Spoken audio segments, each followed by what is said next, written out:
नमस्कार, मैं डॉक्टर शालिनी राकेश।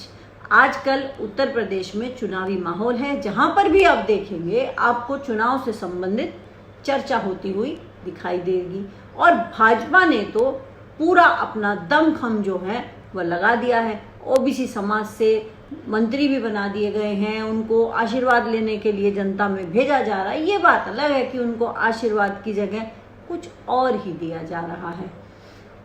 हाँ, हमारा इशारा जो मुजफ्फरनगर में घटना हुई उसी की तरफ है और भाजपा के जो मंत्री जी हैं वह भी किसानों को देख लेने की बातें तक कर रहे हैं। वो कह रहे हैं कि जैसा 2013 में उन्होंने देखा था ऐसे ही वो फिर से देख लेंगे। ठीक है, आप सत्ता में हैं, आप देख सकते हैं, लेकिन आपने यह क्यों नहीं सोचा कि ये किसान नाराज क्यों हैं? क्योंकि आप लोगों ने कहा था कि किसान की आय दोगुनी कर दी जाएगी। अभी भी अगर हम किसी व्यक्ति से बात करते हैं जो भाजपा से रिलेटेड होता है तो वह यही कहता है कि किसान की आय दोगुनी हो जाएगी। अभी 6 महीने का टाइम है, अब दोगुनी हो जाएगी। अरे 4.5 साल में तो आपसे दोगुनी नहीं हुई।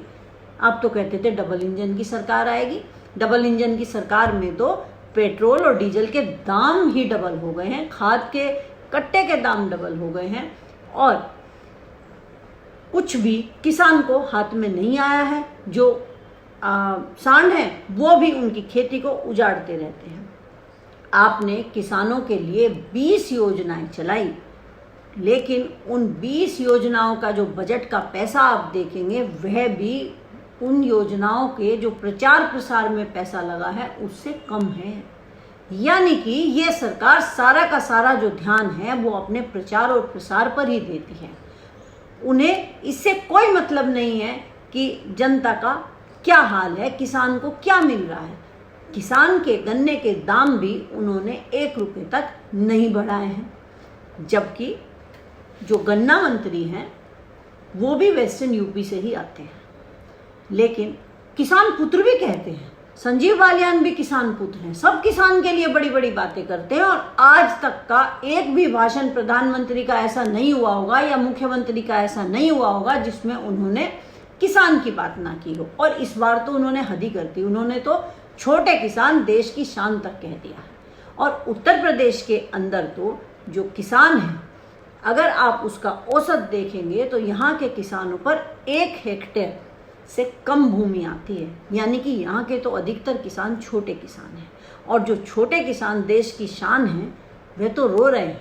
आप पूछिए उनके बीच में जा कर के कि उनके जो गन्ने की पेमेंट है क्या वो पेमेंट हो जाती है? आप तो कहते थे 14 दिन के अंदर हो जाएगी, वो कहेंगे कि हमारी गन्ने की पेमेंट अभी तक नहीं हुई है, पिछले साल का भी पैसा रुका हुआ मिला है। और उनको कोई ब्याज भी नहीं दिया जाता है क्योंकि सरकार तो पूंजीपतियों की है, सिर्फ पूंजीपतियों के बारे में सोचा जाता है। और अगर हम उन गांवों की तरफ ध्यान दें जिनको सांसदों ने गोद लिया था, वो गांव तो अब तक आदर्श गांव बन जाने चाहिए थे ना, लेकिन आदर्श गांव बनने की बात तो दूर है। प्रधानमंत्री के खुद के जो गांव हैं जो उन्होंने गोद लिए थे उसका भी बुरा हाल है। अगर हम सांसदों की गिनती करें तो उन सांसदों की जो गिनती है वह लगभग 750 के लगभग होती है, लेकिन जो अब तक किसान गांव गोद लिए गए वो 650 थे और आज के समय में वो घटते घटते 55 पर आ गए हैं। यानी कि जो आपने बड़ी बड़ी बातें की वो धरातल पर दिखाई नहीं दी है। बिजली के रेट उत्तर प्रदेश में सबसे ज़्यादा महंगे हैं। क्या बात है कि अदर्स जो राज्य हैं वो बिजली सस्ती देते हैं और उत्तर प्रदेश में जो डबल इंजन की सरकार है वह बिजली भी बहुत महंगी देती है। क्या उसको यहाँ का किसान ज़्यादा संपन्न दिखाई देता है? हरियाणा में बिजली सस्ती है, पंजाब में बिजली सस्ती है, दिल्ली में जो देश की राजधानी है वहाँ पर बिजली सस्ती है, लेकिन उत्तर प्रदेश में सबसे ज़्यादा महंगी बिजली है। और आप बड़े ही डंके की चोट पर कह रहे हैं कि नहीं योगी सरकार दोबारा से आएगी। भाई हमारी तो समझ में नहीं आ रहा है कि योगी सरकार दोबारा से कैसे आएगी। आखिर उन्होंने ऐसा क्या किया है कि योगी सरकार दोबारा से आ जाएगी? और अगर हम स्वच्छ भारत अभियान की ही बात को ले लें तो 2014 में प्रधानमंत्री ने लाल किले से ही स्वच्छ भारत अभियान को चलाया था। और उसके बाद वो सीधे तिलक नगर के थाने में गए थे और उन्होंने झाड़ू हाथ में उठा लिया था। और जितने भी सांसद थे, विधायक थे, हर जगह पूरे भारत में वो आपको झाड़ू लगाते हुए दिखाई दे रहे थे। क्या भारत साफ हो गया? नहीं हुआ। भारत में तो आज भी कूड़े के ढेर हैं। लेकिन जितना पैसा स्वच्छ भारत अभियान के प्रचार और प्रसार पे लगाया गया, उससे कम बजट स्वच्छता अभियान का था। और वो स्वच्छता अभियान आपको धरती पर शून्य दिखाई देगा, यानी कि धरातल पर कुछ भी नहीं है। पहले आप लोग महंगाई का शोर मचाया करते थे, लेकिन अब आप सब चुप हैं। और फिनेंस मिनिस्टर ने तो कह भी दिया है कि डीजल पेट्रोल के दामों में कटौती नहीं की जाएगी, क्योंकि आपको तो अपना पेट भरने से मतलब है। प्रधानमंत्री ने लाल किले से इस बार फिर से जोर से फेंक दिया कि हम युवाओं को 100 लाख करोड़ रुपए देंगे, जो और उस योजना का नाम भी दे दिया, गति शक्ति योजना। नाम देने में तो आप बड़े माहिर हैं ही, लेकिन हमें एकदम से याद आया कि आपने 2019 में भी 100 लाख करोड़ दिए थे आधुनिक इंफ्रास्ट्रक्चर के लिए। और 2020 में जब आपने लाल किले से दोबारा भाषण दिया, तब आपने ये कहा था कि कोरोना महामारी की वजह से हम उसको इम्प्लीमेंट नहीं कर पाए हैं, लेकिन हमने 7000 प्लेस जो हैं वो चिन्हित कर लिए हैं। तो 100 लाख करोड़ 2019 वाले और 100 लाख करोड़ 2021 वाले, ये तो 200 लाख करोड़ रुपए हो गए। अरे 200 लाख करोड़ रुपए आपके पास हैं भी, या कुछ भी फेंकना शुरू कर देते हो? फेंकने से पहले सोच लिया करो कि अब चुनाव आने वाले हैं और जनता आपकी एक एक बात को बड़े ही ध्यान से सुन रही है। और हमारे यहाँ का जो युवा है ना, वह इतना बेरोजगार हो चुका है कि उसके पास खाने को नहीं है, और आप 100 लाख करोड़ की बातें करते हैं। जब वह अपने एग्ज़ाम के लिए अपने माँ बाप से पैसे लेता है ना कि एग्ज़ाम की फ़ीस देनी है, तो उसके माँ बाप भी ये कहते हैं कि पहले वाले एग्ज़ाम का तो अब तक रिजल्ट नहीं आया, तुझे दोबारा से चाहिए, चल अपनी खेती में लग जा। और सारे के सारे युवा जो हैं वो आज खेती करने को मजबूर हैं और शादियां उनकी हो नहीं रही हैं।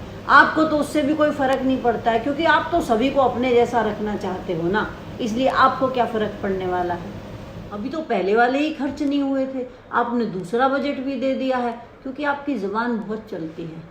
आपको धरातल पर तो कुछ करना नहीं होता है, इसलिए आपने तो कह दिया। लेकिन क्या आपके पास 200 लाख करोड़ रुपए हैं भी?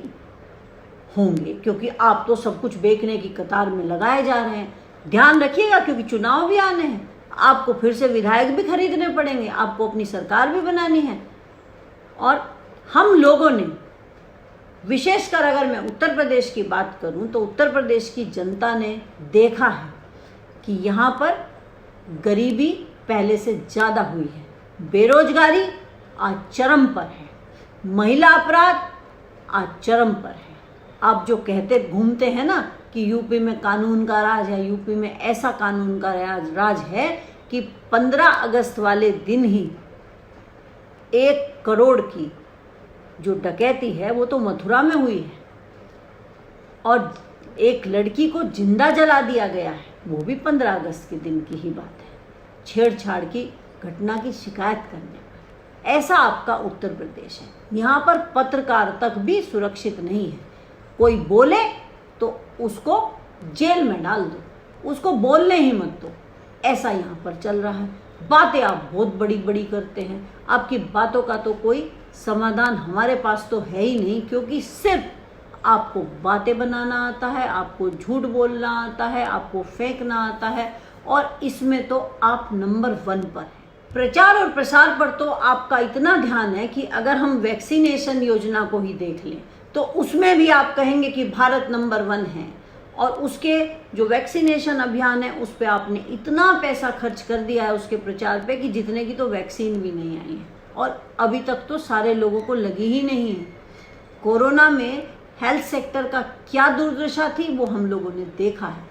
शिक्षा के क्षेत्र में हम पिछड़े हुए हैं, आप सिर्फ फेंकते रहिए। आपने जो स्वच्छता अभियान शुरू किया था ना 2014 में, आप तो उसे धरातल पर नहीं उतार पाए, लेकिन उत्तर प्रदेश की जनता ने अब मन बना लिया है कि वह स्वच्छता अभियान चलाएगी और इन झूठों को, इन भाजपाइयों को झाड़ू लगा करके सत्ता से बाहर का रास्ता दिखाएगी और दोबारा से अपने उत्तर प्रदेश को उत्तम प्रदेश बनाएंगे।